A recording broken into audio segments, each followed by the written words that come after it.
तो मैं एक्चुअली आज आपके सामने एक सवाल लेके आया हूँ। सवाल ये है कि अगर आपके किसी डिज़ाइन को, मान लीजिए आपने कपड़ा डिज़ाइन किया या कोई प्रोडक्ट डिज़ाइन किया, उसे कोई और कॉपी कर ले और कॉपी करने के बाद उस डिज़ाइन के लिए वो बहुत नाम कमाए, इतना कि मतलब वो बहुत ज़्यादा फेमस हो जाए और आप उस चीज़ के असली हकदार थे और आपको कुछ ना मिले, तो कैसा लगेगा। तो एक्चुअली बात ऐसी है कि ये बहुत कनेक्टेड है कहीं ना कहीं आने वाले टॉपिक से।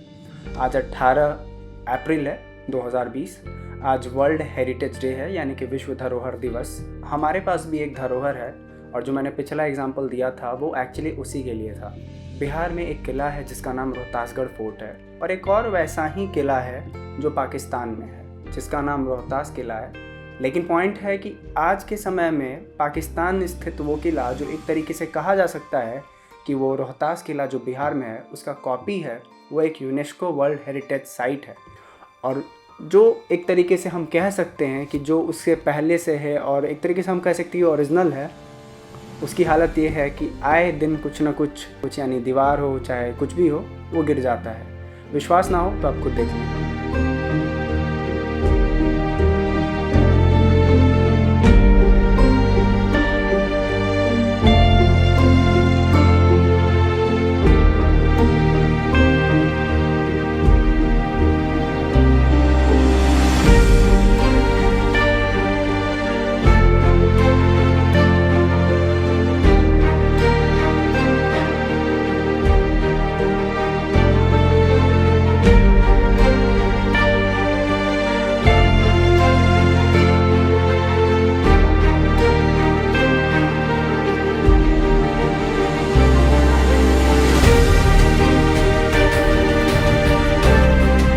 तो आज मैं इस किले के इतिहास के बारे में बात करने बिल्कुल नहीं आया हूँ।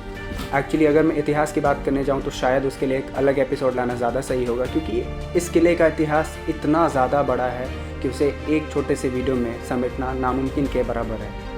और सीधी भाषा में कहूँ तो मैं एक छोटा मोटा आपको एग्जाम्पल दे दूँगा कि अकबर के संविधान, जो कि आईने अकबरी है, उसमें लिखा गया था इस किले के बारे में कि ये किला ऑलमोस्ट अजेय है, क्योंकि जिस तरीके से जिस जगह पर यह स्थित है वहाँ पहुँचना नामुमकिन के बराबर है। दूसरा चीज़ ये बता दूँ, लोगों का ये विश्वास है कि राजा हरिश्चंद्र के बेटे रोहिताश्व ने इस किले का निर्माण कराया था, लेकिन वैसा कोई रिटन रिकॉर्ड ना होने की वजह से इसे बस एक विश्वास माना जाता है। किले के हिस्ट्री को आप इतना ही जान लीजिए कि इस पर राज करने वाले राजाओं में से खरवार वंश के राजा शेरशाह सूरी, मान सिंह, कई सारे मुगल राजा, उसके अलावा ब्रिटिशर्स ने भी इस किले को अपने लिए कई तरीके से यूज़ किया था। 1857 में जब आज़ादी की पहली लड़ाई छिड़ी थी तो इस किले ने कई सारे क्रांतिकारियों को अपने अंदर शरण दिया था।